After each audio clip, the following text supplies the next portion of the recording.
no se le note el tipo de trabajo que hace, ¿me entiendes, verdad? Gente limpia como las gaviotas. Por intereses válidos. Nuestros órganos. Díganos a Por lo que la asociación sobre reivindicar calles para los peatones se debe sacar adelante. Así no habrá tanto tráfico de ruido por todas partes. Sí, he leído que quizá esta sea una de las ciudades más ruidosas del mundo, no tanto como Bangkok, pero casi casi. ¿Ya has hablado con el director del banco? No, todavía no. Hoy último idea El que podría ayudar mucho en este asunto es Banque. Con un cielo de esa clase no cabía ganar ningún trato.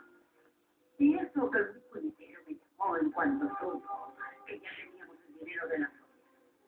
Pero con él no me quedaría jamás, ni aunque fuera la última persona que quedara en el mundo.